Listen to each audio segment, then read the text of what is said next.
and then you see him on telly, and you're like, "What? That's not him." I'm kind of hoping now that people are feeling that way now they've seen us. Does that make sense? Hope they stick around. Yeah. Oh my God, he's so ugly. Anyway, yeah, welcome everybody to the new all improved Lot Pod. This is our first official live stream, our first official video recording. So bear with us if there are any little gremlins or glitches. We should have two guests with myself and Reese today, but we've currently got one pending to come and join us. The second one, we're not sure whether they will be joining us or not, but we will crack on regardless. Reese, what are we going to be talking about on today's podcast? So we've got our usual sort of schedule. So we've got our match review of the amazing win against Hull yesterday. We're going to have a bit of discussion about bans, in particular about our ability or our poor ability to appeal said bans. Frivolous. Yeah. We're going to have a bit of a quick discussion about our favourite culture secretary, Nadine Dorrie, who's obviously very knowledgeable about rugby league. First time a story that ever been spoken about on this podcast. Yeah. We're going to do our Super League roundup as well, the Rhinos. Have a bit of a preview of the Magic, and then we'll do the mailbag as usual from that perspective.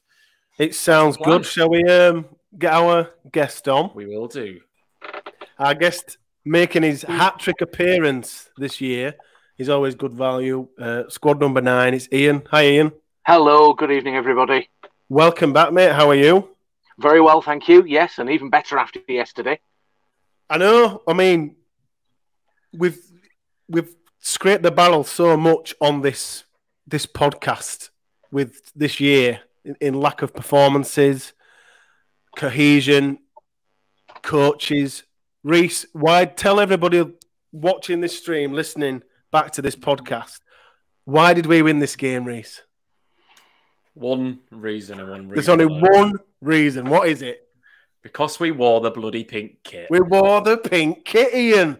I mean, and here was I thinking is that we scored more points than they did. Oh yeah, well we did, but it's because we wore the pink kit. There we are. You see, yeah, the pink kit. We've been not just us, but people on social media, Rhinos fans have been saying every time we wear the pink kit, we put an amazing performance in and smash sides. Let's just wear the pink. I know we're at Magic next, so obviously we'll have to wear the new amazing Burrow shirt. But after that, pink kit for the rest of the year. I'm telling you now, we'll be at Old Trafford. We'll win the grand final. I'm adamant, absolutely adamant. Ian, just on this one, obviously Leeds 62, Hull 16. Did you go to the game, Ian? I did. I was there. Excellent. I was there. Go on. Brilliant. We always start our match review panels with positives. A lot of positives from this one. What can we take from this one, Ian? Plenty of positives I would have taken from that one. The thing is that Leeds went to a 12-0 lead, so basically they did come out of the traps very well and very early. But they did have a bit of a wobble in the middle of the first half when Hull did pull it back. I don't know if you've seen on video and on social media of Caesar's interception pass, which was pretty well telegraphed, and they did wobble for a bit of a time then. However, at that point, they rolled up their sleeves and they did get stuck in. The other thing that probably is worth also noting is that whilst we scored 62, we also coughed up 2 absolute dead sitters. Gilt-edged chances in the true journalistic chance of the word. So the score could have been nearer 70 easily with how we played. And I don't know whether it was a question of Leeds played really well, which they did, or Hull were shocking. And they can't blame it on Josh Reynolds, can they now? But let's face it. Would have beat them if they'd had Gale and Reynolds anyway, I think. Hull were pretty poor. So 5 tries for Ash Hanley, Reese. His stats for this year now must be gleaming. Yeah, I think obviously you look at the 5 tries for Ash. a lot of them were just walk-ins, weren't they? You had to finish all of them. What is there for? Well, that's exactly what he's there to do. So obviously, Ash gets the credit for the tries, but it was a team in terms of setting up. He is on 14 tries now so far this season. I think he's still the meter leader as well with 2,412. So I still think he's leading that as well at the moment. Yeah. So yeah, the stats do look good for him at the moment. The first player to score, or is it the fourth or fifth player to score 5 tries? Yeah, for the Rhinos in a Super League game. Quite impressive, that, Ian. Yes, it was. I think, was it Danny Maguire's got a couple? I remember when Danny Maguire's done it twice. Can everybody hear me? Twice. Twice, yeah. And 5. Ali Lawatiti got 5 at Wakefield. I was there that day. That was unbelievable, that. Just that Ali Lawatiti when he got 5. I forgot about that. Yeah. In fact, I think, didn't he get 5 from the bench? Didn't he get 5 from the bench that day? Somebody will probably God.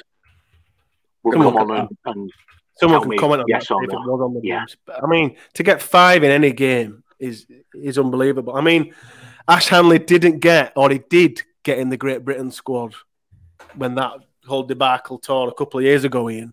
But yes, this upcoming World Cup, I mean, we've got to be looking at Ash Hanley getting a spot in that squad and possibly starting, don't you think? Yeah, I think so. Well, it obviously depends on Sean Wayne and how and what his selection process will be. Yeah. Hopefully they go. Yeah, exactly. Hopefully they will go for players on form rather than mates of Mr. Wayne. But we shall have to wait and see.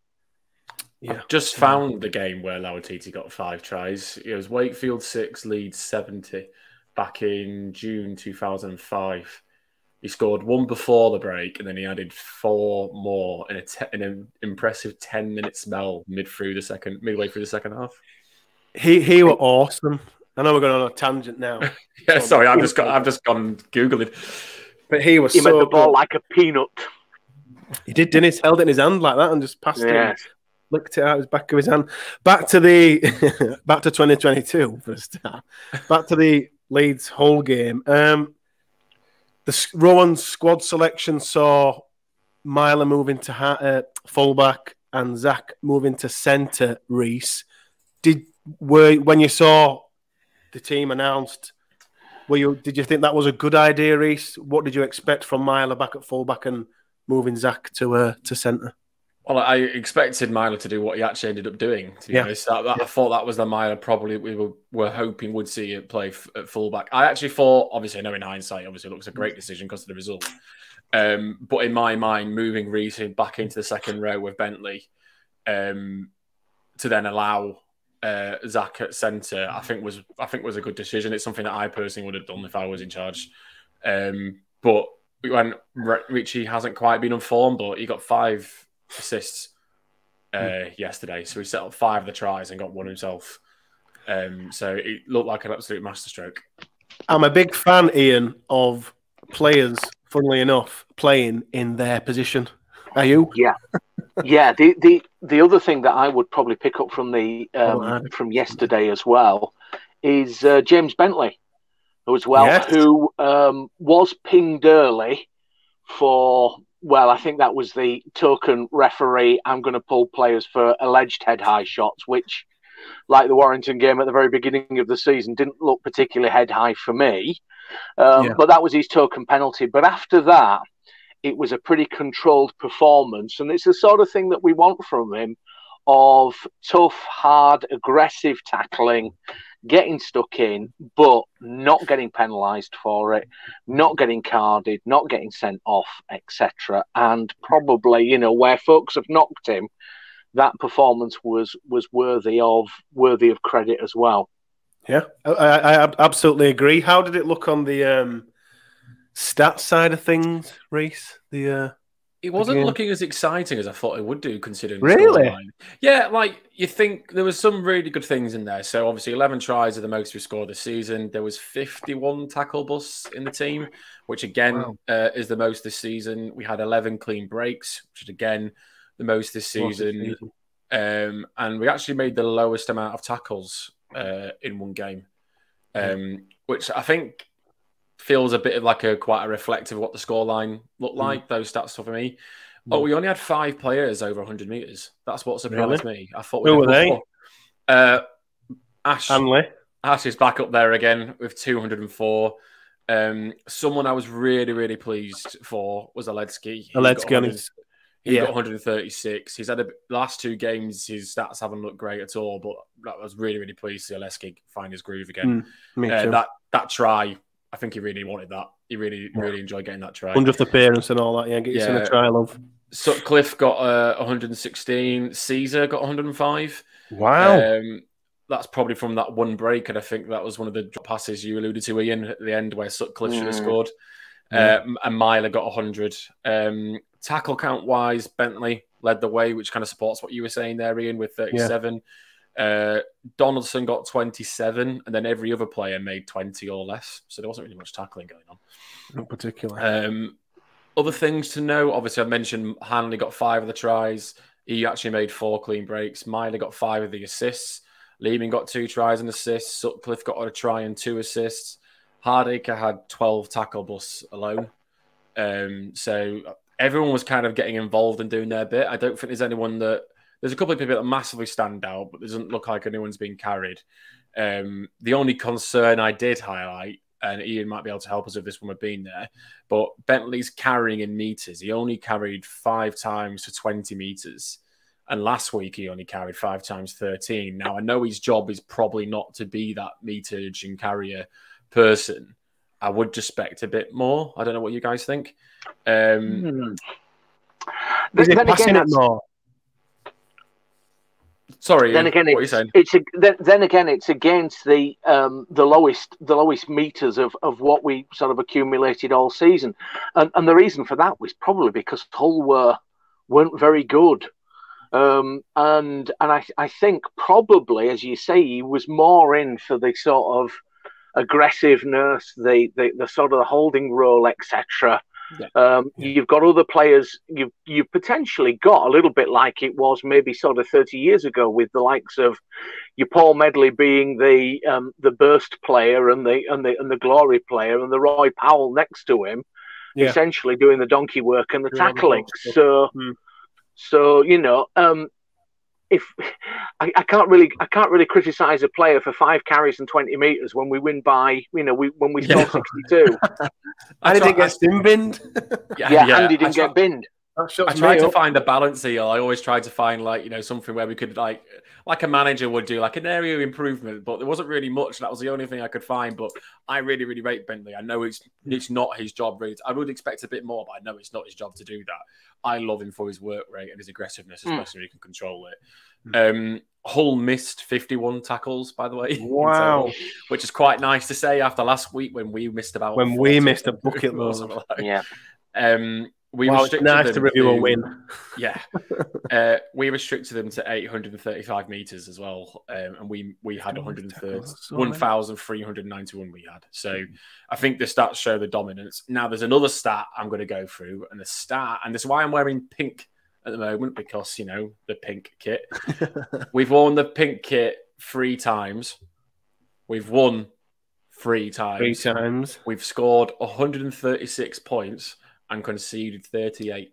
I mean, case closed. Yeah. We should never, ever wear... I know we've got, like I said, the amazing Rob shirt for Magic, but after that, the proof's in the pudding. Why are we wearing anything else? We should wear anything else. There we are. Oof. A transition to a pink lead shirt. Should be in control, but we've been saying for weeks now, wear that bloody kit. That disgusting kit, wear it. I couldn't tell you how excited I was when I saw the team. I didn't even look at the team sheet. I just saw they were in pink. The shirts were pink. I didn't even look at the team sheet. I was so excited. I knew we were on something good as soon as I saw that screenshot of the pink kit. You have to do these discounts after games. No, always after games. Retail discount thing. Yes. They should have done something for that. They should have done something. They missed the trick, man. Because there were loads after that win on Twitter alone saying, the pink kit, where the pink kit, they could have really jumped on something there and said, right, here's the pink kit on this week's discount. 62% off. Go buy it. Yeah, go buy the bloody thing if you love it. Was there not a discount code? There was. Leeds Rhinos win or something, wasn't it? Oh, was it? LR win, yeah. But they should have said it specifically on the pink kit and flog a load of them disgusting pink kits that we always winning. I thought the best try, Ian, was Cruz Leemings. There was some good movement into that. Very, very similar to the try for against Warrington, wasn't it? Who scored that one? Hardacre went through. Hardacre through a mile through very similar move again. It looks like we're playing some exciting stuff. I know it's early days under Smith, Ian, but it looks like to have an exciting brand of rugby. Well, certainly he seems to be. He shifted out who he doesn't want, hasn't he? He's got rid of Mellor. He's got rid of Broadbent. Dwyer seems to be in the same way. It does, and there's a few others that look like they're going to be out by at the end of the season as well. And it's probably what we needed. We needed a bit of surgery. We needed a new broom. I mean, to be honest, probably I know it's going to be one of the agenda items coming up, but. Are we missing Tetevano? Are we missing him? Did we miss him yesterday? No, we'll never miss him. And for a player who has spent literally half the season suspended, is now the time where we start sort of looking over our shoulders and saying, are you giving value for money? And is it time actually that, it's clearly not going to work out here. Thank you and no thank you and go away. Because we're not missing you. It will free up cap space. Well, it won't free up cap space this season, but it will free up an overseas place. It will free up marquee space. And to be honest, we're not going to miss him at the moment. And there is probably an adequate, or if not better, replacement kicking around out there as well. The other thing as well is, if you just allow me to go off on another one of my tangents as well, is the halfback combination of Austin and Caesar now seems to be clicking. So my question to you, Ian, was going to be who was in control, because obviously we've seen the highlights. I've seen the long one with the Rhinos, which like 8 minutes long or whatever, but you only ever see the highlights. Who was was it these two just controlling the game? Were they the ones just owning it? I think. Well, Caesar was pulling strings, certainly, and the other thing is as well the criticism that he's copped over social media over the cup. You're a waste of space, Caesar. Get out. You know what? The thing is, he's had a groin injury, and he's probably been playing with that for the majority of the season. I mean, he spent about 8 weeks out with a dodgy groin. Automatically, yes, he comes back into the side, and people assume that he's going to be. Instantly back on it. And to be honest, he is now starting to show the sort of form that you would expect from a player, playing with his regular halfback partner, and that sort of understanding that they've got. Apart from the interception that he threw, he did throw another couple of fantastic long sort of 30-yard passes that were great. Yes, he threw the interception. That was probably the only blip. And I think if he can stay fit and him and Austin can stay fit, then, you have got a decent halfback partnership that work and click together. Mm-hmm. I think my only concern at the moment is we do almost seem a bit bipolar. This rugby we're playing, I love it. And when it's worked, we've scored some serious points. But when it hasn't worked, it's not coming off as well. So I think for me, we just need a bit more consistency in the delivery of that performance, I think. Definitely. And I think if the longer that they play together, you see, essentially you could argue that really only for the last 2 or 3 weeks have we been playing at anything near like our full strength with those players in those spinal positions doing what they should do. And naturally, that sort of gelling together will come in terms of people, running onto balls, etc. And if folks can stay fit, I think we will probably have a considerably better latter half of the season than we've had, in the early start, in the early part of the season, because these players are where they are and are doing what they should be doing, and you've got that potential there for those players to show what they can do. Well, I think in the build up to this game, I saw a piece or two online, a couple of posts on Twitter about if Leeds are serious about trying to sneak into the playoffs, they need to win this one, the whole game, and the Castleford game. They want to make a late charge to possibly get into the playoffs. Would you agree with that, Reese? Would you think, especially the Castleford game now, Reese? Is this? Are we at a point now, Reese, where this Magic game is our season? Do you think? I'm just wondering on a scale of how delusional you are at the moment after this win. But I think for me, it's not. Yes, I would obviously want to be towards the playoffs, and yeah, we need to be beating Cass. I mean, Hull are on 16 points now. We're on 13.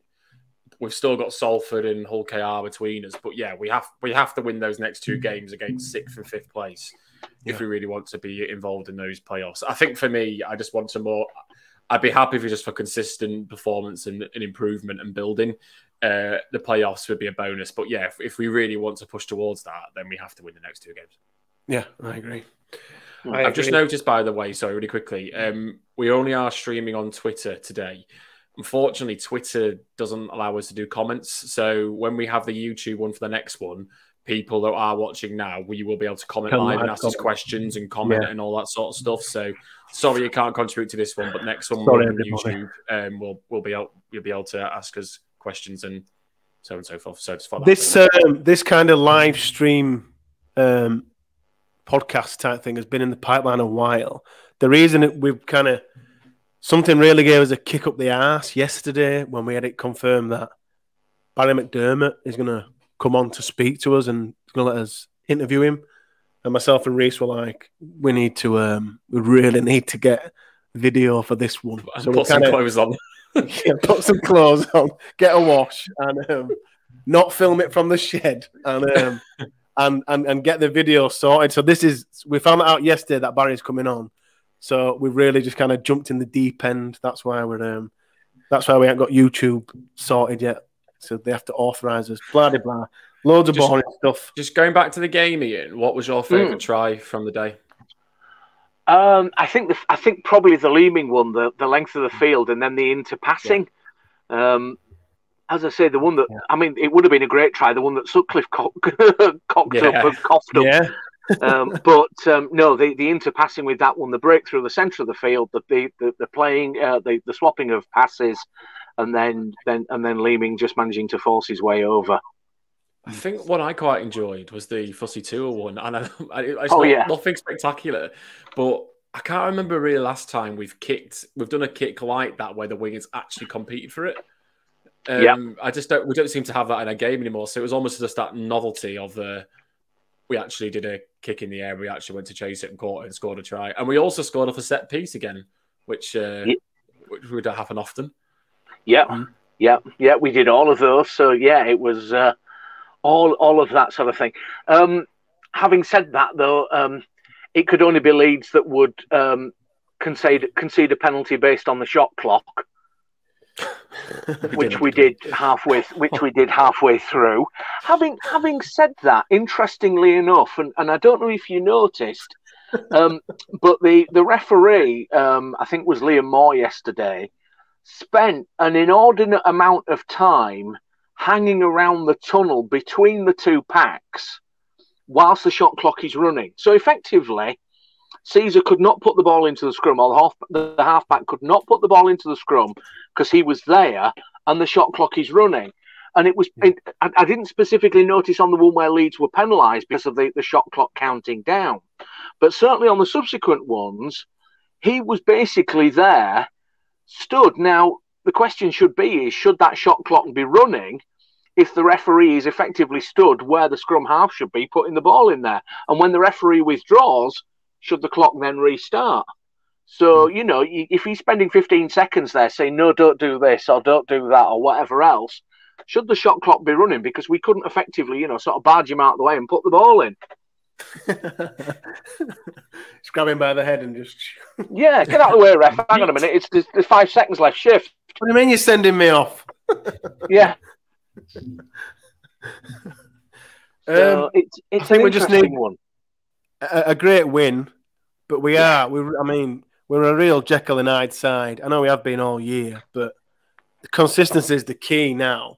I know in the Warrington win and this win, we've played some really attacking, attractive, off the cuff rugby league, which we all want to see. But consistency is the key now. Obviously, putting a couple of running results together, because if anything's to go by the previous time Smith's been here, it's like win one and, you know, form up and down. We know it's going to take time, a long time, for him to kind of mould this side into something that he's happy with in terms of philosophy and the squad. But consistency is the key now. And I think the main foundation to that happening is the pink kit. Just wear the pink kit. I thought we were going to be all serious, you know, playing people in the right positions, playing the similar team, but no, pink kit. Pink kit. Well, the other interesting stat is, of course, is that we've actually only got 4 more away games. I think somebody was saying yesterday. Well, we've got one at Hull KR and 3 trips to France. So I'll let you work out where the best English is going to be spoken. We've been away. When are we at home again? Next week, end of July, 21st of July, isn't it? 21st of July. Oh, it's the week after. Sorry, yeah. Yeah, Wigan. I've set that down. In it, cast and then. Yeah, we've got Hull, Cast, Toulouse, Hull, Cast away, and then we've got Wigan at home. And then Wigan at home. We will have a game at Headingley again. Ian, just to kind of wrap up this match review of this astounding game for the Rhinos, who was your man of the match, Ian? My man of the match would probably be. Oh crikey, you've got me there. Yeah, let's go for good old Michalewski, who took a lot of heavy punishment. Let's go for Big Mick. Obviously, I'll choose one from the highlights, and I'll say Ash Hanley. Clearly, quite an obvious choice, but to score 5 tries is incredibly special. So, Reece, I'm going to go for Richie Myler. Richard 3. Wow, it's never happened before. A lot pod first. No. Three different choices for man of the match. We just kind of moving on from this match review now to something that happened early last week. Was it late last week? Harry Newman and Zane. We'll come on to Zane after we've spoken. Spoken about Harry. Newman gave the ref a load of verbals in the Saints game, and then the club appealed it, Ian.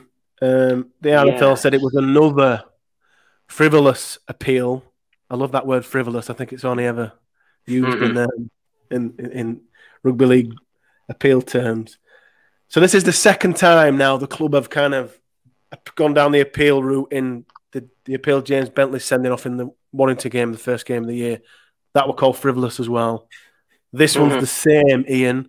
Do you think it's something that we should have appealed? And if so, or do you think the club should just take the medicine and accept these bans in future? I think in Newman's case, I think we should have perhaps sucked it up and just took it for what it was. Yeah, I would have said the Bentley one at the beginning of the season looked controversial and was probably worthy of an appeal. Now, one of the things that probably many folks don't know is effectively how the tribunal committee sits. And there's usually a chairman, there's usually an ex-player, and there is also legal counsel on there. Now, Leeds say that they took legal advice for both appeals. It would be interesting to know exactly what that advice was and what basis that was appealed against. I interestingly had a dinner, crikey, must be many years ago now, where the guy next to me, I had a chat with him, and he says, "Oh, what do you do?" And he says, "Oh, I'm a district judge." Really? Oh, crikey, well, we've not clearly met on a professional basis, I don't think. And he then said, "But one of my other jobs is that I'm legal counsel to the Rugby Football League and its disciplinary committee." Puff up a cushion. And he turned out to be a Hunslet fan as well. So that probably explains many things. But it was quite interesting in terms of how things work and what things did, basically. But having said that, the whole tribunal process is baffling in terms of certain players getting pulled, the way that certain players are charged, and then you see a very, very similar incident in a different game, and there's absolutely no recourse and comeback to that. And that is baffling at best of times. And I would like to think that I know a little bit of how the law works, but there you go. Reece, do you think the club should have appealed Newman's ban, or do you think they should have just accepted it and took it for what it was? I think they'll learn not to appeal now. I think so.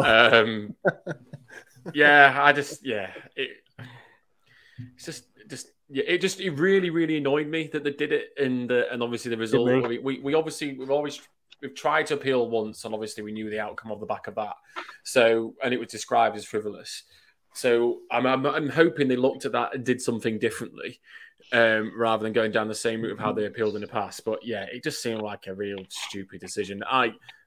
Now going forward, I won't be even bothered now. I would have tried for Newman. Newman was quite adamant that he wasn't directing it at the referee. It looked like he kind of was. But obviously he was also extremely frustrated in the moment.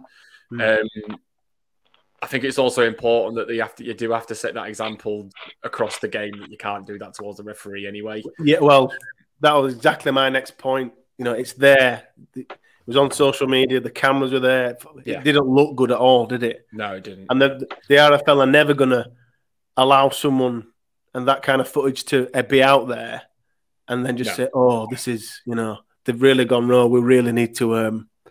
They've got to protect the refs. And of course they have. Of course they have.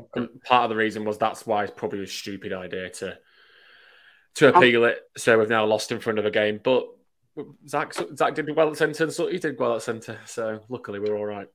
Having said that, and I think was it Tom Grant for the Warrington game that basically had a bit of a shocker, even in the couch terms of social media. It's interesting to note that he's been dropped this week. Yeah, he didn't have a game this week. And didn't have a game this week. And, are we talking that the referees have almost a form of, papal infallibility in terms of that they can make no mistakes, even when they make no mistakes? Or even when they make, clear and blinding errors. And to be honest, the last sort of quarter of that game of St Helens was fueled by, you could argue, the incompetence of the referee. And whilst I can understand the frivolous banner appeal, it's perfectly acceptable to sort of turn around and say, look, we're not upholding your appeal. Go away, grow up, don't behave like that.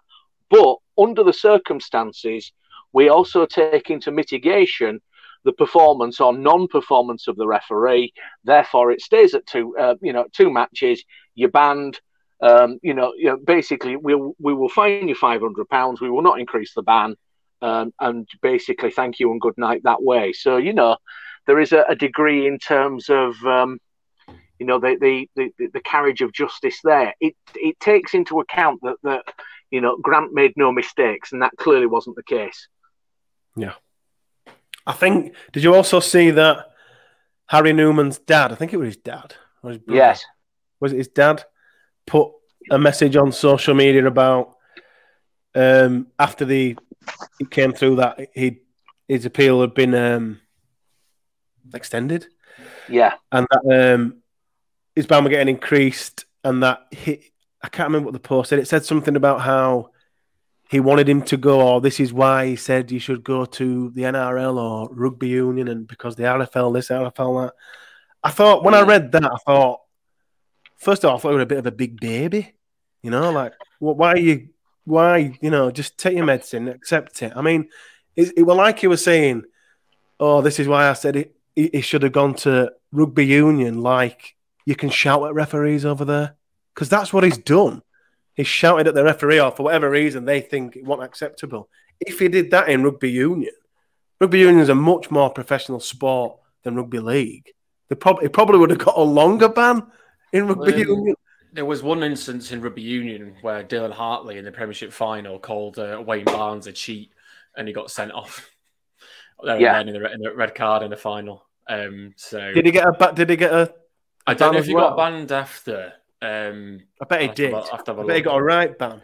Same in the NRL though, because like he was saying, oh, this is why he should have gone to the NRL or rugby union, as if he could just go there and shout at refs there. Don't matter where you are, if you shout at a ref, you're going to get banned, aren't you, Ian? Mm. Yeah, absolutely. Absolutely. Yeah, I'm just having a look and see how many games he got. I think he got 11 weeks on the back of that. Yeah, he got 11 weeks. He got 11. So there you go, Harry's dad. You know, the grass isn't always greener. If he goes to rugby union and shouts at refs, he's going to get 11 games. Hartley actually missed the British and Irish Lions tour as a result of that ban as well. As a result of that, well, there you go. Yeah. I just didn't see the angle, you know, of that post. I was just like, yeah, I don't understand why he's saying it, or, you know, I didn't. Anyway, that's Harry Newman. Yeah. And like you say, we've lost him now for a few games, which is unfortunate because he was just coming back and showing some serious form. And our Zane's got, was it 5 he got? 5 for Mr. Tetavano. Now, I've always heard plenty of rants for you, Lottie, about Zane, but I've never been able to visualise your rant. So I'm looking forward. I used to have, do you know, like at the start of the year, I had like a big Kevin Keegan thick afro, and then as he were getting sent off more and more, just pulling it out, and now I'm just I've lost it all. Ian, earlier in the year, I think you came on twice. First couple of games of the season. I'm fairly adamant we did speak about Mr. Tetavano. Since then, and his subsequent 2 bans, is it now? Is this 7 games? I'm losing count. It might be more than 7 games. He's had 5. Hang on, let me have a look. He definitely got a 5-game on this one. I think he's definitely had one other this year. I think he's on 7. Maybe. Let me have a look.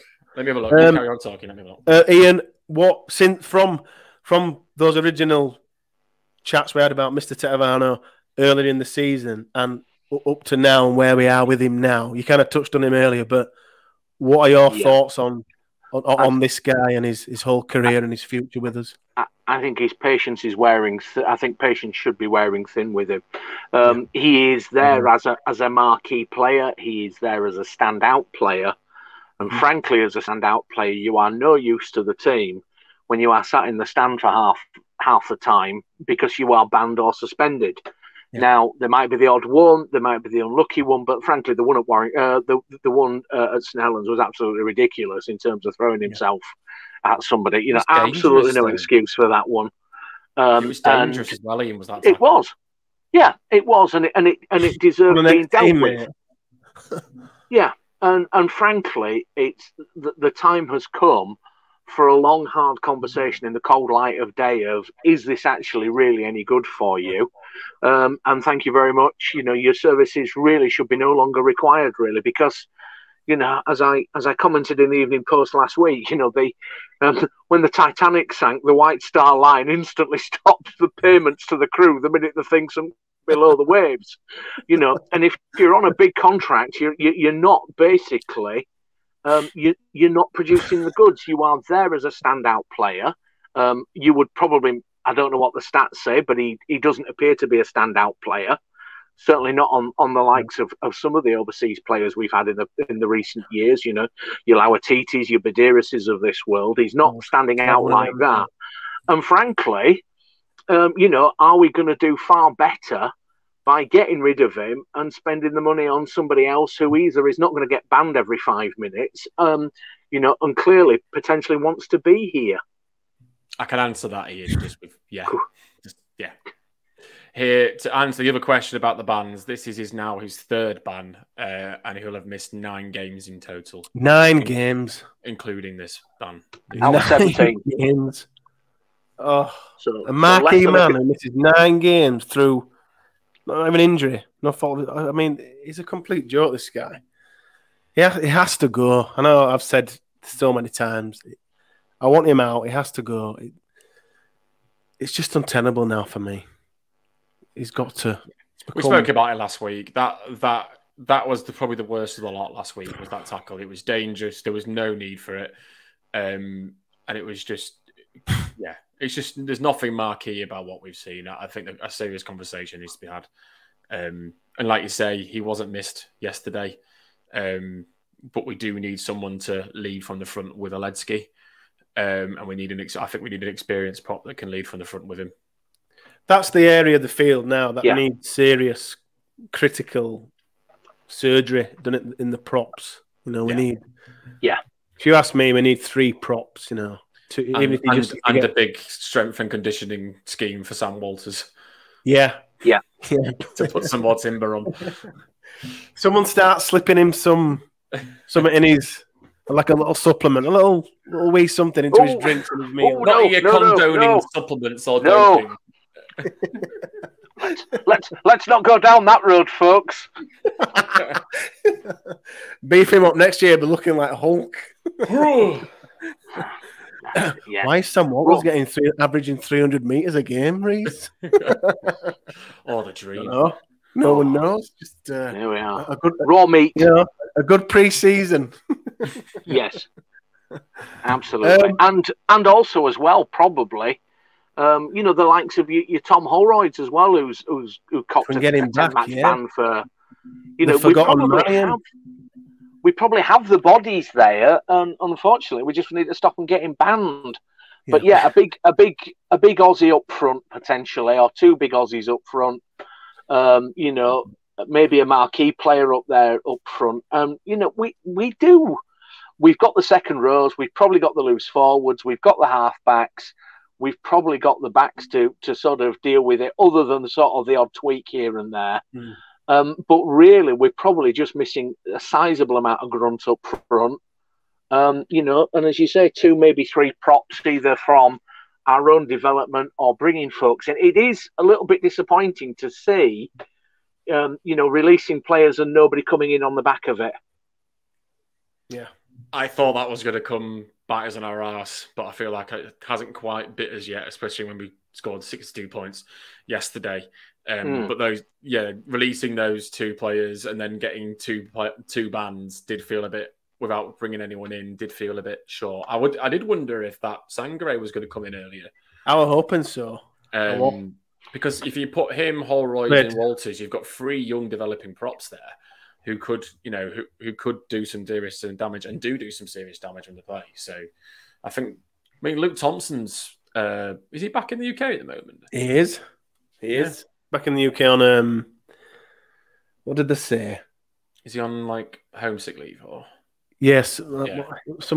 Is emotional or something. I don't know if. Right. I'm not sure why or what, but it might be a good time to pounce and offer him something to be closer to home. Anyway, anything else to add to bans and appeals? No, just that Zane Tavano is a complete idiot and we need to get rid of him, Leeds. ASAP. 27-year-old is Luke Thompson as well, just by the way. Yeah, exactly the sort of thing that we are looking for. Only 27. Oh, my God. According to Wikipedia, perfect age for a prop. I'd have said it was about 32, mate. No, 27. 27. Bring it. If you don't like it in Canterbury, then frankly, let's bring him back over here and make sure that he likes it back here. So that would probably be the sort of signing that we need to be making. That would be a marquee signing, that wouldn't it, Reese? I think so. I'm really nervous about using marquee signings because our me too, but very good recently. you kind of know what you in, like Zane Tavano. We thought we knew what we were getting, and he's a complete dud. Yeah, but I think with more chance of someone like Luke Thompson being English, British based, more chance of him finding his feet and playing well. To milk the old joke that I used last week as well, marquee I think must refer to some form of tent. As opposed to any form of quality. That's what we should have Zane Tavano doing to earn his wages, just like being a steward in the south stand, serving beers. Probably still get banned from doing that. Later picking around the ground, just working at ticket office now and then. Just a little, don't have him on the field. Just wipe him out for the year for his contract. And just say, right, you're here, but just go work over there, and we'll kind of take it from here. We don't need you. It'd be interesting to know the contractual terms of what might be deemed to be something like effectively gross misconduct. Yeah. To look at it on a sort of in the cold light of day, because I think if most of the rest of us who get up and go and work our lathes and our workbenches, didn't turn up for half the working days, we'd be in a little office with HR, and I think your services are no longer required. Is this where I drop in that I'm a HR professional? Oh, they will. Yes. I'll drop him a message. Yeah, there you go. Yeah. This is how you can get rid of him, and this is how you don't have to pay him out. Thank you very much. Yeah, and Reece says he'll do that for free as well. I do hope that when he comes back into the side, and if he comes back into the side, that he works his socks off for the remainder of the year. I know, but to prove us wrong, I still want to err on hope and positivity, but I just don't see it personally. I don't. I mean, we've said that a couple of times, haven't we, Reece? Like, we do want him to do well, but then he comes back and plays like an idiot, gets banned, and then he comes back, and it's just a constant. There was one game. I'm sure one game this year we kind of said, well, that was all right. It was Warrington, wasn't it? Warrington, yeah. We kind of said that would have been all right. Go on in, sorry. Didn't he sail close to the wind in the Combined Nations or other nationalities game or whatever it's called this year? Didn't he sail close to the wind in that as well? I think so. I don't know. I got very bored during that game, to be honest. So. Don't blame you. Don't blame you. Speaking of, I know we've mentioned the word idiot a couple of times. I think we've got an idiotic moment that we want to discuss next, don't we? Yes, we do. We had a... oh, blimey. I don't know where to start on this. Where was it? St. Helens. We had a Rugby League World Cup 2022 media World day. Cup promotion. In St. Helens. Culture of what media and sport or whatever referred to the Rugby League World Cup.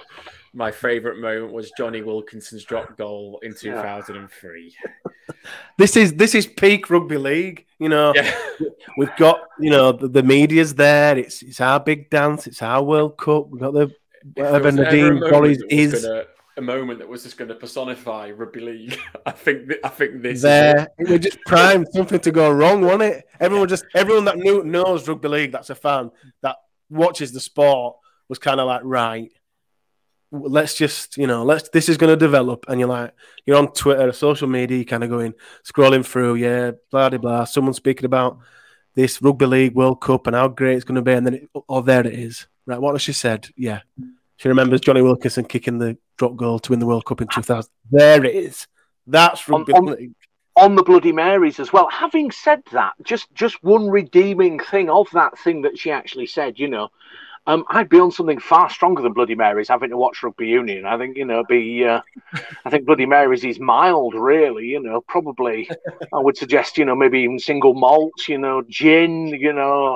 moonshine. Yeah, absolutely. Absinthe. Try some homemade stuff. Absolutely. Find something at the bottom of the kitchen cupboard and just. But I've just seen that Nadine Dorrie has been presenting the trophies at Silverstone today, so there's quite a few memes going around. Nadine Dorrie was presenting Enrique Iglesias with his trophy for winning the Great British Mailbag. So I see you go-karting chaps have done awfully well, haven't you? Here you are. Now, such are the circles in which I move. One person I can call a friend used to be a fairly well-known political correspondent, and I had a very interesting lunch with him post Brexit, and said, "Look, did HM government actually have any plans for a leave vote?" And he said, "What do you think, Ian?" And you would think that once upon a time that there are folks shuffling papers somewhere in Whitehall that would say, what happens if this happens and what are we going to do about it? But apparently there isn't. But the other thing about Nadine Dorrie is you would think that somebody would brief her and say, Nadine, whatever you do, don't mention rugby union north to Sheffield. This is where we are. Don't mention it. Clive Sullivan. That's what you need to remember. Clive.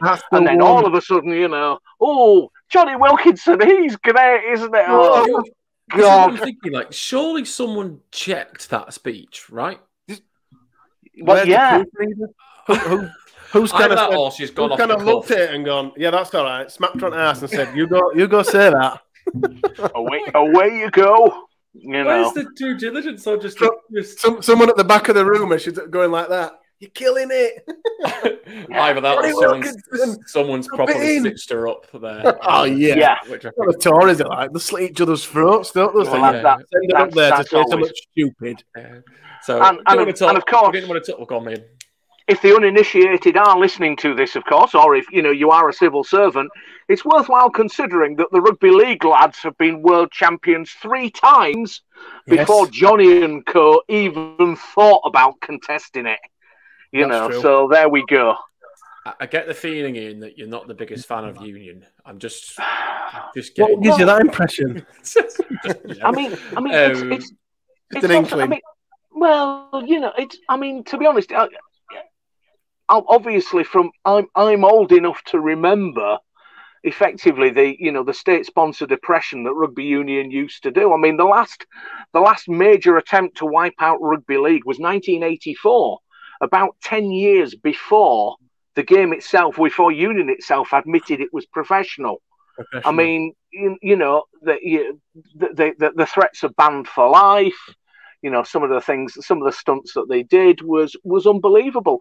And also as well, to the uninitiated, have a look at the adventures of the French Rugby Football Union when the Nazis rolled into Paris in 1940 as well. And that is worthwhile calling out, and of which French Rugby League has never really recovered nor received suitable recompense for what was taken from them by effectively the Nazis. Essentially the Nazis went to Paris. Nazis are to blame for everything. The French Rugby Union went, we'll give you a bit of collaboration. By the way, there's this game in southwestern France called Rugby League. We don't like it. What can you do? And the Nazis went, suddenly, I think you'll find it's banned. Thanks very much. We'll have 4 years of collaboration. Thanks. Oh God, I love recording podcasts. have a read of Mike Rylance's Forbidden Game book, and it is fascinating in terms of how the French rugby union acted. And again, back in the 1980s, there were rugby league teams when if you were a rugby league player, if you'd ever dabbled in rugby league in this country, you were banned for life instantly. There were whole teams that transferred from league to union in France, and it was just, crack on, lads. Yeah.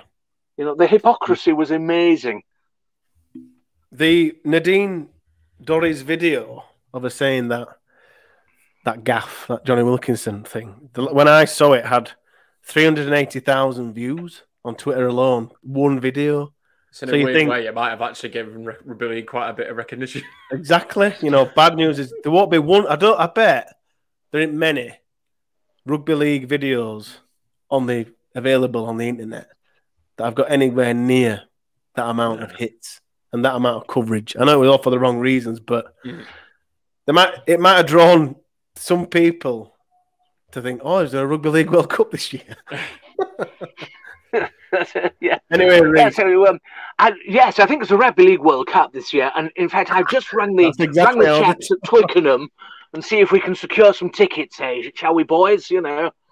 Oh, you can get tickets. Don't worry about that. Oh yeah.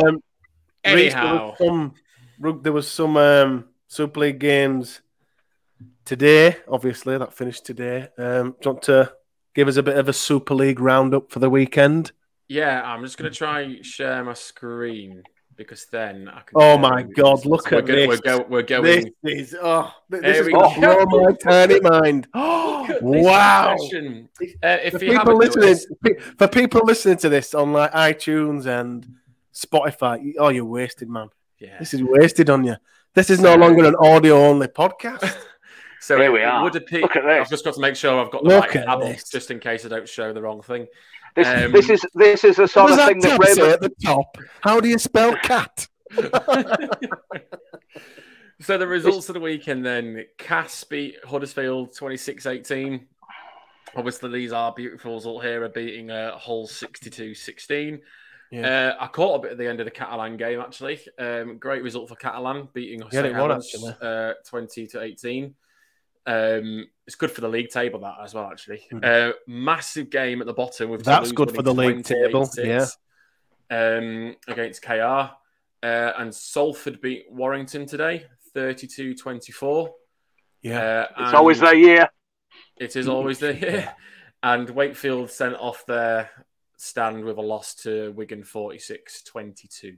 We've been saying this pretty much all season now, Ian, on this podcast, but is Darryl Powell a game away, a loss away from the sack, or do you think they're just going to stick with him for the rest of the year now? Until I think, to be honest, there's that much dead wood at Warrington. I'm afraid. I think you've probably got to stick with him. You've got to and back him up, really. Seems that way, doesn't it? Yeah. It's a little bit like the situation at Leeds, really. You've got Rowan Smith now. You've got to stick with him, and unfortunately, it's not an instant process of waving a magic wand and being up in the top four. There's probably a lot of hard work to go for both teams, and there is a lot of dead wood to shift on. Certainly, Warrington have shifted on dead wood, but the question is how do you go with what remains? And we, to a certain extent, have done that as well. But I think they've probably got to bite the bullet and maybe back him in the close season, really. Yeah. Well, we've now leapfrogged Warrington now, so we're now 9th. Back to 9th. So watch us getting a bit of a nosebleed, but we've leapfrogged Warrington. Obviously, that win for Toulouse closes the gap between them and Wakefield down to 4 points. Cass's win, I think, gives them a bit of distance against Hull now, so they've kind of pushed towards the playoffs a bit more. And obviously, Catalan's win obviously shortens the gap between St Helens and them and brings that a bit tighter as well. So not much movement in the table, but that's the roundup. Otherwise, we also had... right, I'm going to stop sharing the screen now. Leeds Rhinos women absolutely smashed Wigan today. 48-12. Away win. So fantastic win for them. And if you haven't seen, our game against Wigan is going to be a double header. Another one again. So the women will be on beforehand. So make sure you watch that as well. Cool. And our reserves won as well on Friday against Newcastle Thunder. They won 52-12. So not bad. We scored 40 points in the second half, and Jack Smith got 5 tries in that game. But do you know why they won, Lloyd? Pink kit. They wore the pink kit as well. They wore the pink kit, of course. However, the proof is how in the could we pudding, possibly doubt it? Yeah, exactly. I mean, I don't like the kit, but wear it. No, it's disgusting. It's absolutely vile. Like I'm not saying it's not like one of the worst kits we've ever had, but listen. The proof's there. It's the big question, isn't it, really, in terms of who's the more bonkers? Is it the person that designs it and says, hey, well, look at this? Or is it the person that says, hey, that's great, we'll do it? That's a great kit. Release it. 50 quid a go. There you are. I'd be interested to know which one sold the most this year. I see a lot of the home shirt. To choose from. Yeah, I've seen a lot of the home shirt this year, but I do wonder if the Brothers shirt will catch it on. Yeah, I think you're right there, Reese. I think the Rob shirt will be the one. You've also got to take into account the every retro shirt as well, haven't you? Yeah, which I always buy. So this cool. To let me go off on an incredibly different tangent. And again, it's something. No, I know it's something that I've picked on a few times. So out of character. But bearing in mind that that the shirts are made from man-made materials, the shirts are made from essentially, you could argue, man-made fibers, which come from oil, which therefore, and it's the same for probably all sports clubs. There is an element of climate change here. And amazingly, the production of clothing is one of the biggest releases of CO2 beyond the maritime and beyond the aviation industry. And I'm wondering if this business model, sooner or later, and football clubs and other sports clubs are just the same, whether this particular business model of releasing 1, 2, 5, or in the case of Leeds, about 18 shirts a season, is suddenly going to, somebody is going to say, it's going to have to stop because they are limited use. They probably are only there for 1 year, maybe even only a couple of games, and they sit in the wardrobe, and that's basically it. And then they're done. Difficult to recycle, you know, and really, is somebody going to turn around and sort of say, you know, for the sake of the planet, you know, is this sustainable? And it's you know, occasionally I am serious on this sort of thing, you know, but I mean, you know, it's make a good point, though. That's a good point. So, I mean, talk about them sitting in the wardrobe. I think I've got about 12 of them, to be honest. Yeah, exactly. You know, it's good job I'm not standing up because this one doesn't even fit that well either. It's like a crop top. Yeah. I only put it on because it was pink. Yeah, the pink kit. See, we're winning. But no, it's an interesting point here, actually. It is. Speaking of interesting thoughts, should we do the mailbag? Why not? Fire away. I've got a bad feeling that we might have just lost Lottie. Oh, well, I reckon far be it for me to suggest I can fill in upon his return. He's got the questions. He's got the frozen screen of hell, has he? Oh, no, hang on, here he is. He's coming back. Talk amongst yourselves for a moment, folks. Fill in. This is how live streams go. It is. They don't have this problem at the BBC, I tell you. This is the 21st century. Raymond Baxter never told you about this on Tomorrow's World. That's what I want to know. Right, let me get up the questions that I've asked. There we are. And I'll see what is he done. You might get a somewhat one-dimensional answer since it's only going to be me then. Right, so... Are you there? Are you there, Mister? Are you there, Ed? Oh, here he is. Broadsword calling Danny Boy. Broadsword calling Danny Boy. My Chromebook just went poof. I thought, oh my God. You know, in that instant panic, I'm like, oh, well, what's up? You did it during the mailbag and you've got all the bloody questions. So I'm like, I don't know what we're talking about. Yeah. Sorry about that. My Chromebook just died, but thankfully it got me back. We had to fill in there for a moment. Oh, well done. I'm sure that little bit of content's the best part of the whole podcast. Right, mailbag, let's open it up. I better open up Twitter as well. Well, you never know now Steve Wright's packing in, do you? You never know. Well, that's it. The opportunity is there. I've put my CV in anyway. So yes. We'll see what to say. First question's from Jack. Very on point and on trend at the moment. Jack asks, is Hull the worst away day in Super League, Ian? Oh, Jack, you can't say. The problem is that for those of you who know me, I live in the People's Republic of... Well, I live in the Far East. That's East Yorkshire. So, actually, technically... I was going to say, what was your commute like yesterday to Hull? About half an hour. It's great. Lovely. I don't actually live in Hull. You know, but I don't want people sort of, you know... I don't actually live in Hull. But, I live in East Yorkshire Nice Part. And there are some cracking places around here. But, you know... As long as you don't have to sort of stay there, you can just pop into Hull and come out again and things. So, actually, to be honest, it's not the worst away day for me because I live in this part of the world. So what do you think? What do you think is the worst away day, Ian?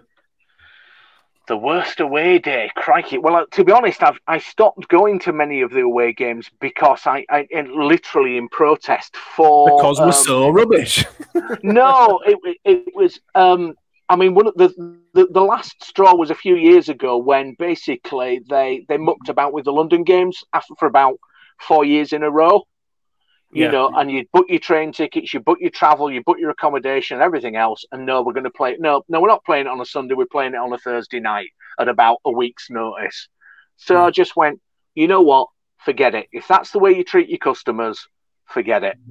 See you later. So I'm just trying to think, really, in terms of what is... To be honest. Yeah, Salford's... One, it's not in Salford. It's in Eccles. No. And two, it's right next to that sewage plant, and it stinks sometimes when you drive over there. Yeah, it smells like Castleford, to be honest. I would say Castleford, but I know Laurie's passionate about a night out in Castleford. So cheap, like I said before, you know, it's like going back to the 70s. So for like £2 It's like, what? So Hull isn't the worst away day, though. That's what we're saying. I mean, the thing is that if you actually know the centre of Hull, there are some nice places to go, and there are some actually in the old town of Hull, some very decent pubs that are tucked away, if you know where to find them. So it's kind of like anywhere really. It's also 10-15 minute walk from the station, so it's relatively easy to get to. Hull KR not so easy, but it's not the worst place in the world. Places, I mean. St Helens is not a great way to sort of get there via public transport, bearing in mind that you've got to muck about trying to get there. It's, I would probably say that is the sort of maybe the worst away day in terms of public transport trying to get there. It's interesting to see Chippy St Helens fans complaining on social media about the number of Leeds fans going on a Thursday night and B in the middle of the rail strike. I know. Absolutely obsessed. The answer is Castleford. Laurie's actually been in touch. Funny enough, you spoke of him there. He says that Hull's the best away day. But I think he's saying that because I think he had quite the day out at Hull. Marvellous. Yesterday. Yes, I did see him yesterday. Well, he didn't see me, but yes, I saw him. He's on good form. The next question is from Emma. I think last week's podcast, I can't remember who asked us, might have been Emma, asked us who the best looking man in rugby league is. Emma's now. What, you mean other than me? Other than you, yes. With the camera off. That's why he's hid his face. We said, Ian, absolutely. Please, for the love of God, just for us. Yeah, it's from my secret. I'm actually talking to you from my secret bunker in East Yorkshire. You see, but there we are, of which there are several.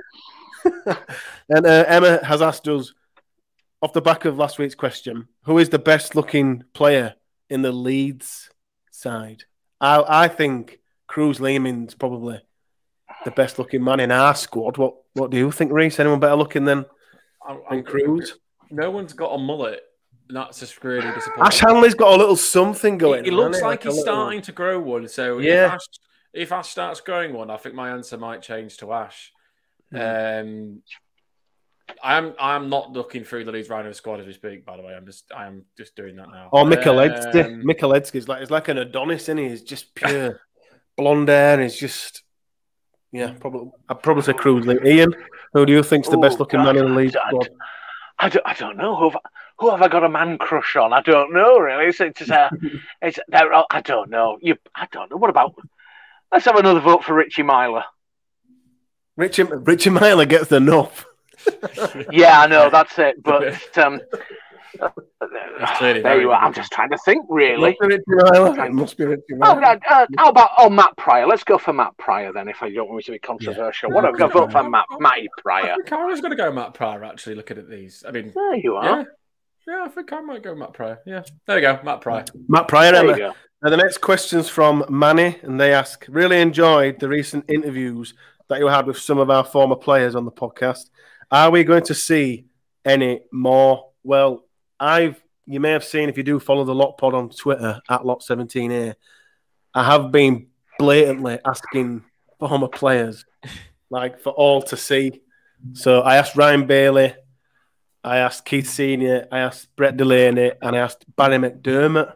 And Barry, replied to us, instantly, and were like, yes, love to come on. It's not a problem. He even offered to do it face-to-face with us. I'm like, whoa, Barry, we're not on that level yet. Why did you turn that down? I'd love to meet Barry. We're not even on that level yet with cameras and all sorts. So he just said, oh, it's fine. So we're kind of thrashing out of them. Yeah, Barry McDermott is coming on, which is why we've got this video podcast live stream set up for Barry, and then we're ready to rock and roll with him. If you do have any questions for Barry, just leave them on the Twitter page. I'm going to ask for him anyway, but yeah, Barry's coming on pretty soon. This is an interesting question from Rebecca.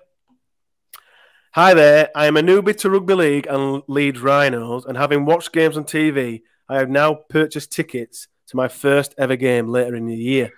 Amazing. Your podcast has been really helpful and interesting. Well, that's a lie, sure. Yeah. And it has the message the wrong one. Yeah, this is that's definitely the best mailbag letter of the week. Is that one? Yeah, there you go, Rebecca. Congratulations, you've won that. She's won the T-shirt and mug. Yeah, absolutely.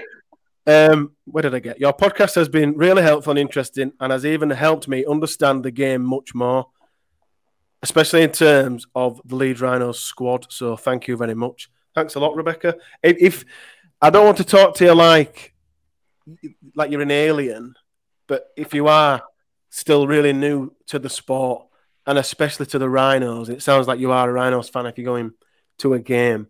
I'd advise you to, because at the moment we're not very good. You might like us now, but our history is amazing, and we've had recent history, in living memory. So I'd advise, you probably done it already, but if you haven't, please do go back and watch like the grand finals and the World Club Challenges, even if it's just the highlights, because that's like all we have now as Leeds fans.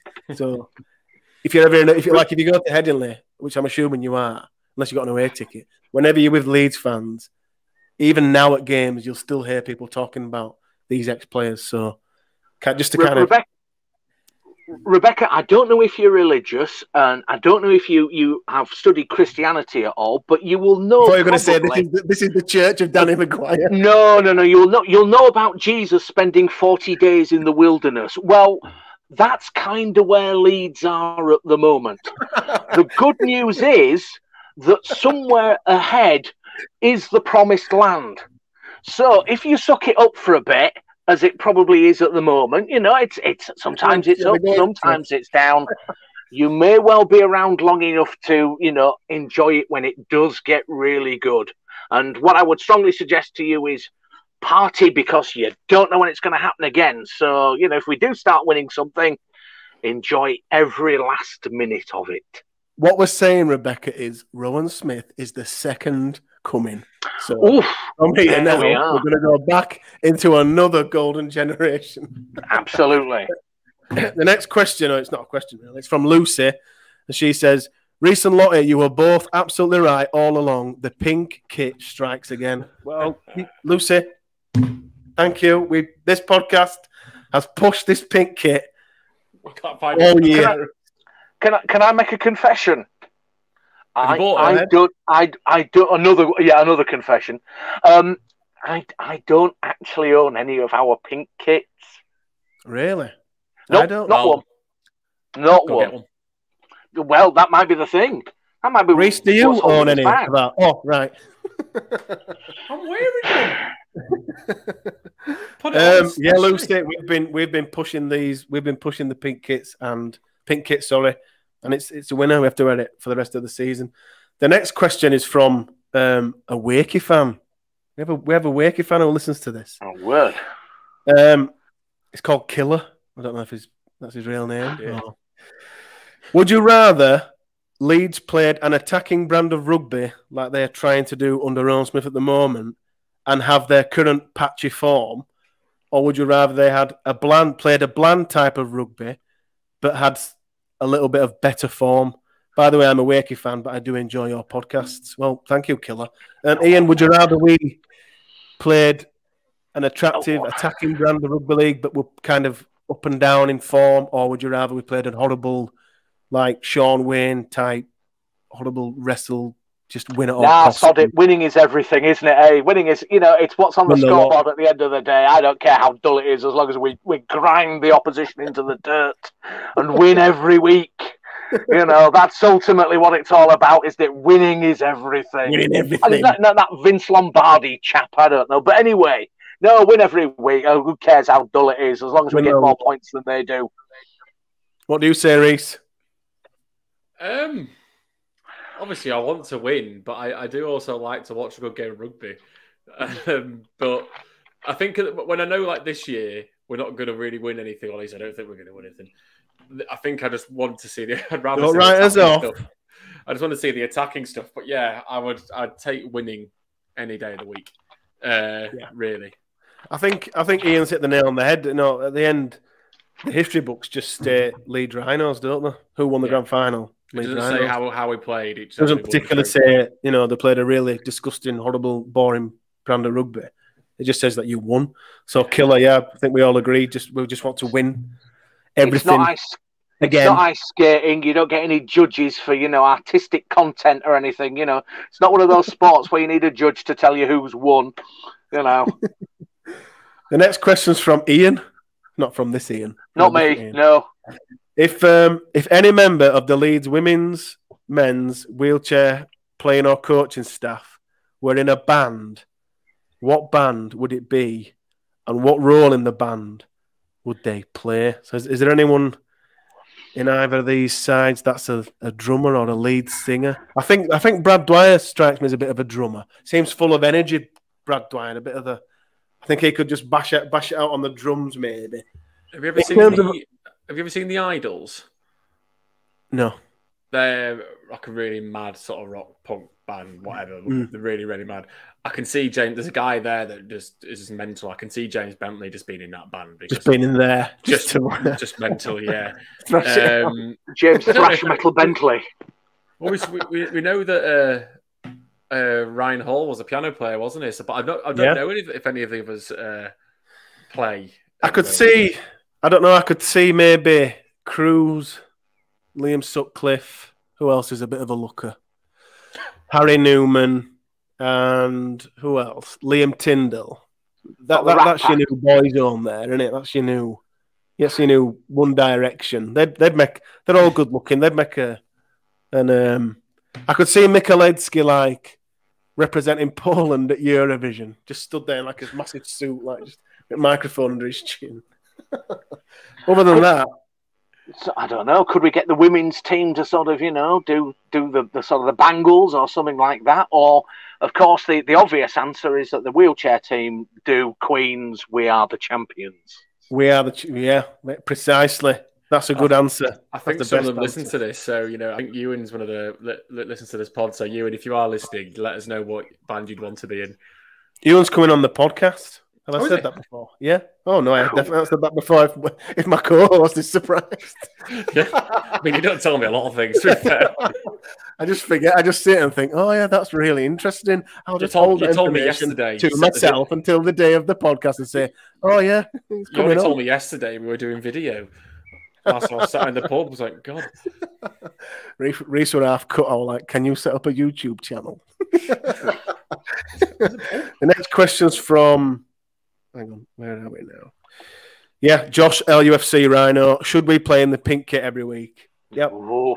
Every single, apart from Magic, when we've obviously got the Rob Burrow shirt. The next question is from Stephen Hart, and Stephen asks, school sports day season. So which player would you pick, I'm assuming it means Leeds player, for the egg and spoon race, the sack race, and then 2 players to be tied together for the three-legged race? Egg and spoon race. It's got to be someone in control, hasn't it? Oh, I'm just trying to think of his name. What's the lad who's playing in the reserves at the moment, who is lightning fast? Didn't he get about 4 or 5 tries the other week himself? Jack Smith, isn't it? No, the other one, the lad on the other lad on the wing. Oh, Neil Chambambe. That's him. Yes. Yeah. Stick him in the egg and spoon race. He's like lightning. Even if he dropped it, he could pick it back up, put it back on, and it'd still beat everybody. Because he's still beat. Second gear. Absolutely. The sack race. Bung him in. I tell you, win the sack race. Yes, I think we all know who's going to win that. Stephen. There's no one beating Darryl Powell. Probably Brett Hodgson, actually. The sack race. Tavano. Oh, how did I miss that tapping? There you are. Tavano for the sack race. We all want him to win that. For the three-legged race, I would want together. Like the tallest player and the shortest player together. Just that would be. So you'd have to put like Brad Dwyer with Aledzki or something like that. Or Sam Walters is pretty tall. Sam Walters, yeah. Brad Dwyer and Sam Walters together. Just for comedic value. And Walters could just like carry him on his leg and just Brad could just like hold on. And then for team bonding, we'd need to put Blake and Aiden together. Just make sure that the halfback partnership's in sync. Put them together. Can you work together in tandem? Let's see. Yeah. Let's see if it works. Next questions, plurals, from Laurie. Laurie's given us a question on every mailbag since this podcast. How many has he said this time? Because it's normally about 3 or 4. So he sent us 3. The first one is, what makes you laugh more than anything? I think I have a bit of an issue, a problem in that when I do laugh, I can't stop laughing. You know, there's times when my eldest son now, he's 4, he's going 5, and he's got it. Like me and my wife are like, he's got that like infliction that you've got, where once I really laugh, my friends watching this, listening to this, are like, yeah, they always say like, oh, he's about to go, let's just leave him because he's. And I'll just go like bright red and be like middle of a pub or something, bright red and just tears down my eyes. I just cannot. Even if the worst thing is if it's just something funny to me, and everyone else is like, that's not even funny. But what makes you laugh more than anything, Ian? Is there something that tickles you? Well, I'll plug. So those of us of a certain age, you might recall the Comic Strip Presents. Channel 4. And absolute Channel 4, DVDs, all of those. And the one that stands out, the magnum opus of that one, is one called Mr. Jolly Lives Next Door, which features Rick Mail and Ed Edmondson, but also oh my God, yes, Peter Cook, and of course the great late Nicholas Parsons. Whoa! And the idea of it is, I've heard of it. I've never seen it. Oh, it is worth seeking out. And the idea of it is that Ed Edmondson and Rick Mail run a fairly seedy escort agency called Dreamy Time Escorts. Of course.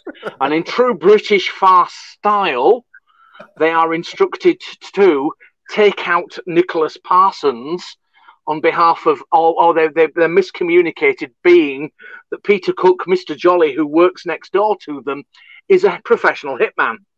And he is ordered to take out Nicholas Parsons. Has someone been taking LSD when they're writing this? Oh, it is absolutely phenomenal. And the great thing is, of course, is that Nicholas Parsons, consummate game show host, is quite happy to send himself up.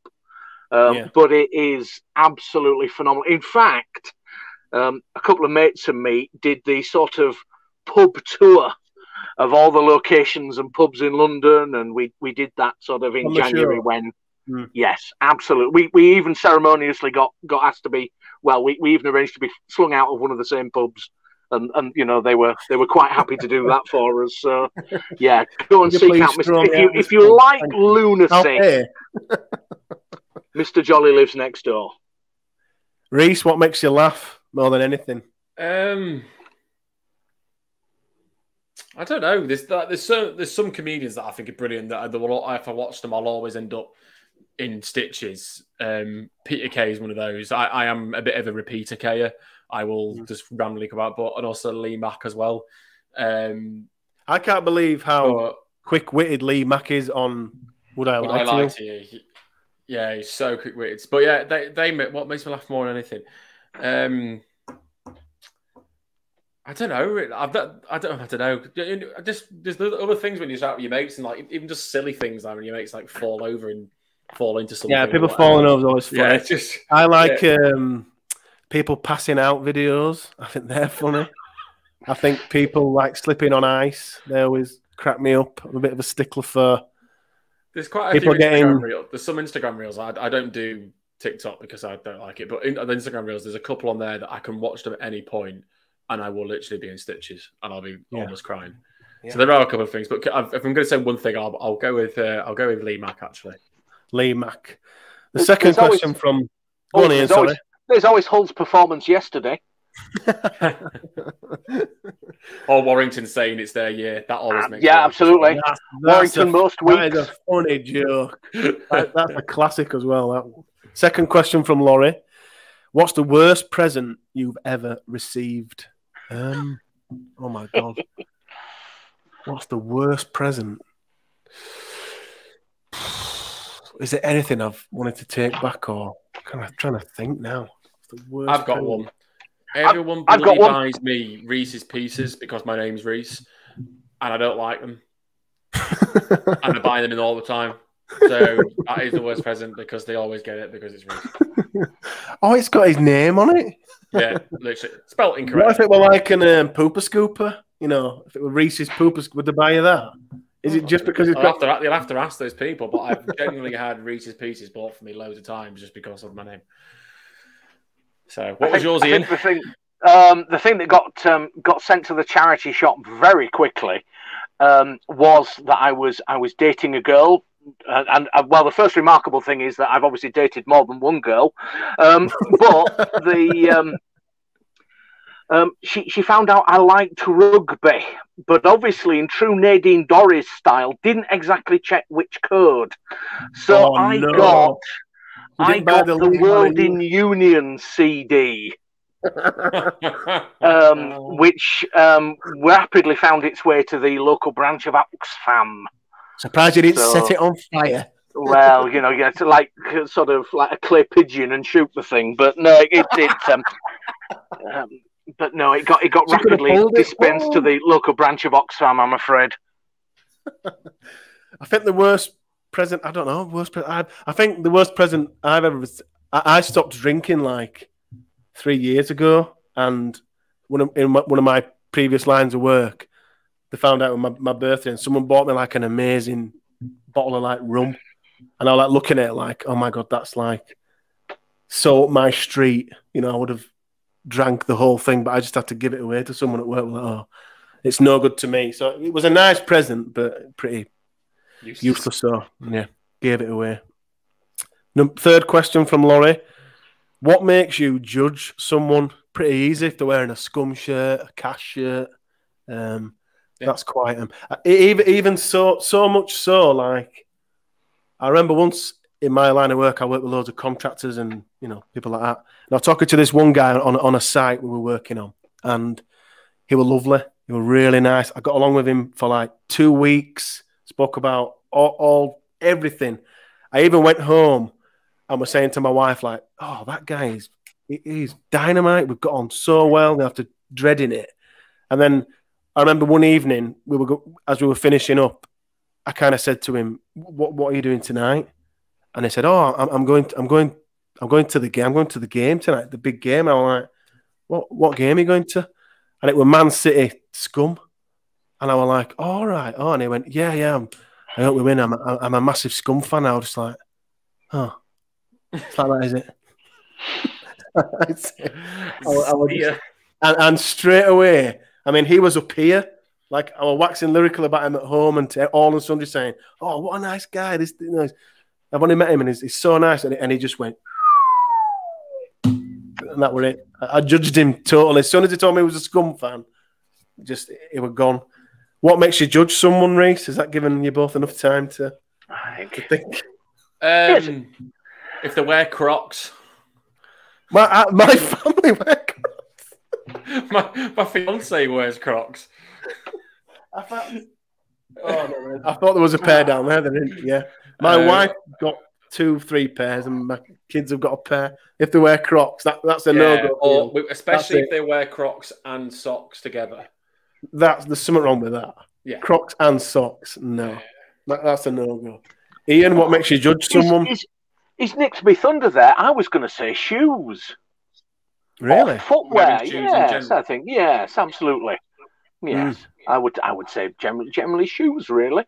But I don't know, really. It just depends under the circumstance. Try not to judge somebody, he says, being all sort of right on and lovely. But no, shoes tend to be a bit of a giveaway. Never brown in town, I think, is the phrase, isn't it? Yeah, I agree. Next question is from Hinchy. Hinchy asks us, can you think of another kit that has been as successful as the pink one this year, whilst being an absolute eyesore? I don't think so, Hinchy. I mean, this is, as I said earlier, I know Laurie likes it and a couple of other people on this podcast have really liked it, but I think it's disgusting. We have had a couple of disgusting kits, but they've not really had the hit rate and the success rate of this one, really. This one really seems to stand out because having such a bad year, and every time we wear it, we play awesome. Can you two think of any other disgusting kits that we've played well in? Any other kit that I didn't like that I don't like as much as this one, to be honest. Mm-hmm. And go ahead, sorry, Ian. No, go on. There were like a couple of years ago. There was like a green and grey striped one. Oh yeah, no, I didn't like that one. That were that was one of the worst ones for me for a while. But I think this pink one that we keep winning in is the worst one. But in terms of other kits that have been ghastly, but that we've had this form in, I don't think that there is one Hinchy. I really don't. No. The next question is from. Oh, go on. Sorry. No, well, all it was is that again, I tend to sort of go for the classic kits anyway. So whether we're wearing pink, I'm likely to be in blue and amber irregular hoops or something that is very similar and a classic kit that doesn't go out of fashion. Precisely. Even better if it's 15-year-old and still fits you. Absolutely. The next question's from, where am I? Tyler. Tyler's been asking us for the past 4 weeks, 3-4 weeks, music questions. Bit of the theme with Tyler here. And he's asked us, this week's music question, guys, what is your favourite ever one-hit wonder? I've been thinking about this all day since Tyler sent it. And it changes for me because I kind of like, oh, yeah, with that one. And then I'll think, no, it's that one, and it's that one. And it's changed so much. I think my favourite one is, I really like, I think it was New Age Radicals. I can't remember the song. The guy looked a bit like me. It was that, don't let go, you got the music. Oh, yeah. I really like that because I think, to me, it sounded like a song. I hadn't heard the album or anything, but it sounds like a song that should be from a bigger band, if that makes sense. Like they should have more hits. And I think it sounds bigger and better than a one-hit wonder. What's your favourite one-hit wonder ever, Reese? Again, a bit like you, there's a couple, I think. I think I might have to go for Take On Me by a-ha. They've had more than one hit. That was I don't like anything else that they've done. They've had more than one hit. Are we allowing that, Ian? No, I don't think they are. They've had loads of hits. I mean, theme to the Bond film Living Daylights, I think you'll find. Yeah? Sun Always Shines on TV. Absolutely. I was doing some research on this, and there was some that I'm like, someone had Exit Midnight Runners as a one-hit wonder. Like, no, what? They're not one. They're not. They had Gino and everything. Yeah, exactly. I mean, maybe Rapper's Delight by the Sugar Hill Gang might be another one. That was the other one that I was going to think about. That is a good song. That's a one. But I think, I was all due to see a-ha the night before the Challenge Cup final, but they cancelled, unfortunately. How dare they? Absolutely. Well, the one-hit wonder for me is another band that sadly cancelled that week as well. But I think this one, again, whether it passes as a one-hit wonder as well, is Men Without Hats. And the Safety Dance. The Safety Dance. There, yeah, you see. Now that is a one-hit wonder. But then again, they also had Pop Goes the World, which sort of popped up a few little things. So, that was certainly on the Trigger Happy TV soundtrack. So, on next week's podcast, what is a one-hit wonder? Yeah. What makes a one-hit define one-hit wonder? But Laura's been in touch.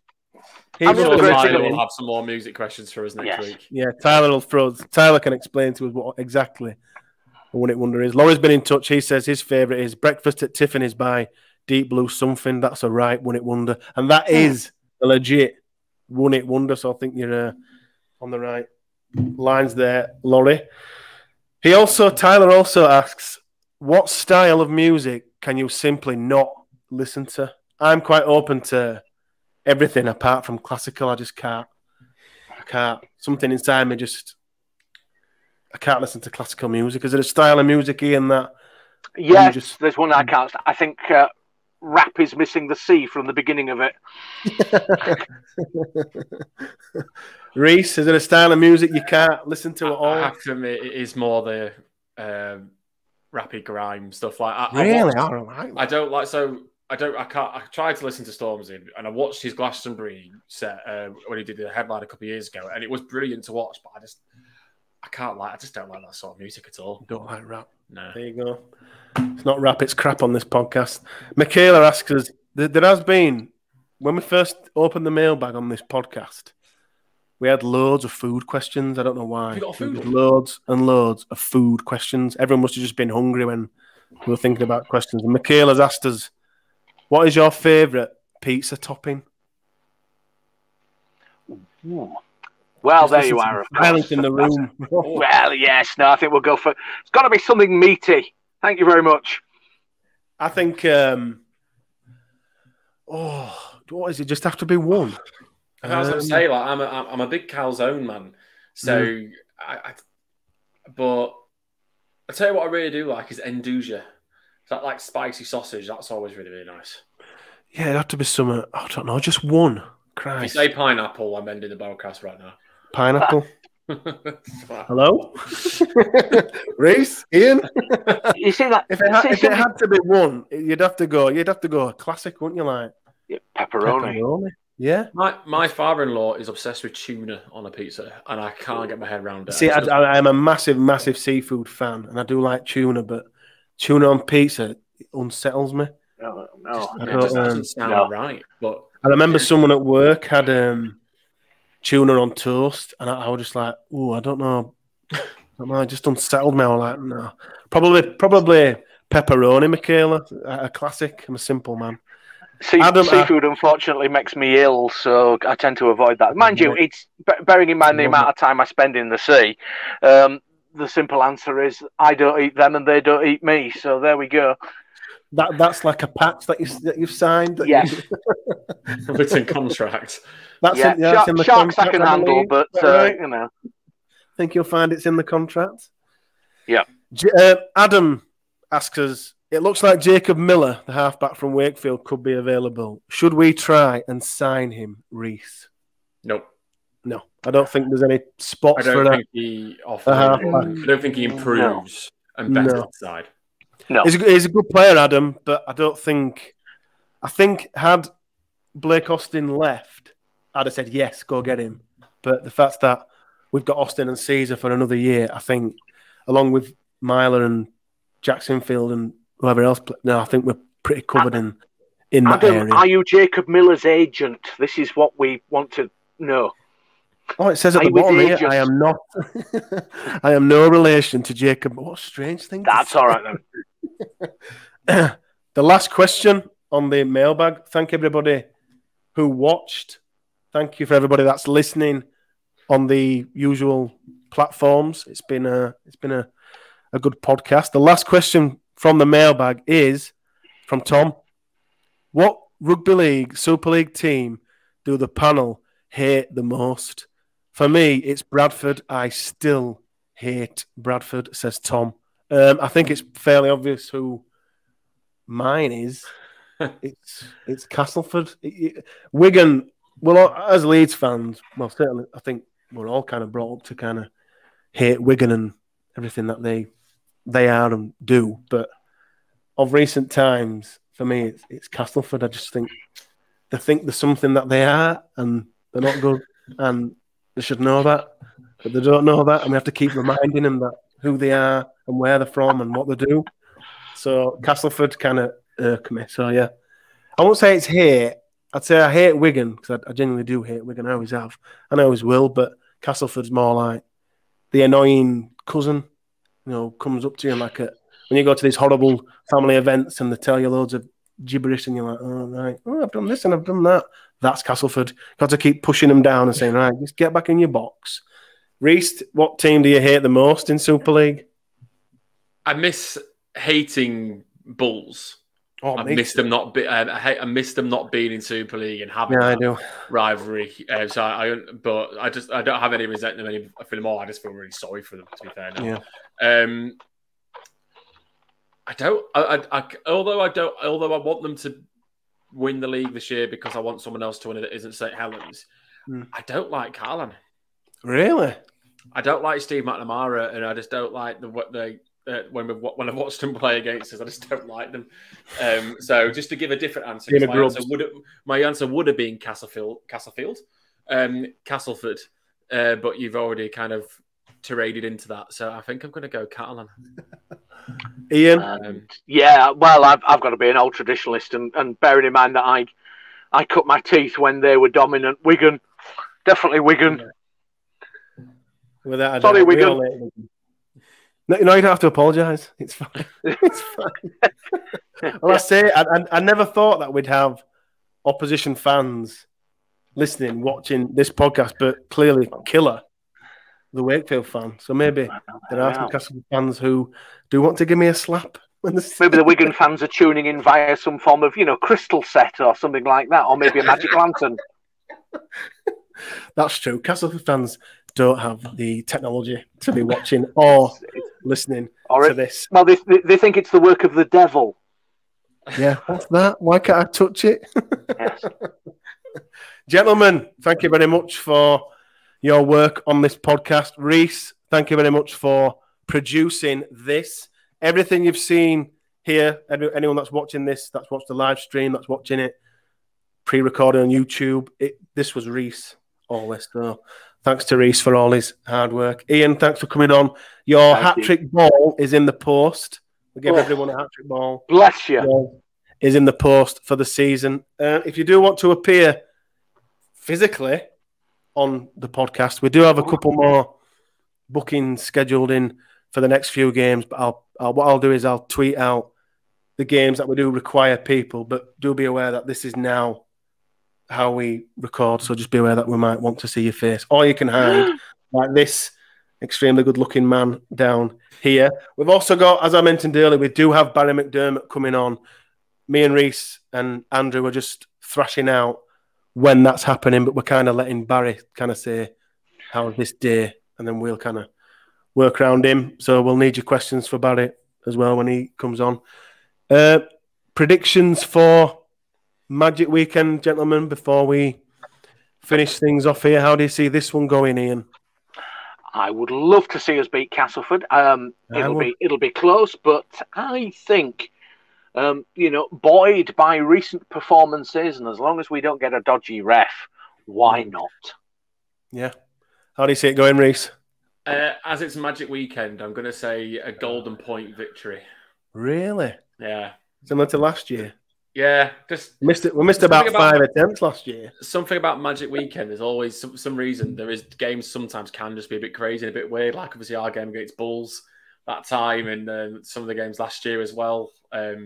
So, yeah, I'm going to go for a golden point victory. Magic games fill me with dread. I thought our record's just not that good there, is it? No, not really. But I do think that we'll beat Cass quite comfortably. Leeds by 16, I'll say. Right, that's it from the Lot Pod. Thank everybody again for listening. Thanks to Reese. Thanks to Ian. And we'll see you next time when we are reviewing or possibly talking to Barry McDermott. We don't know which one's first, but... they are both coming. Thanks a lot, everybody. And, take care. Thanks, guys. Thank you. Bye, everybody. Bye-bye.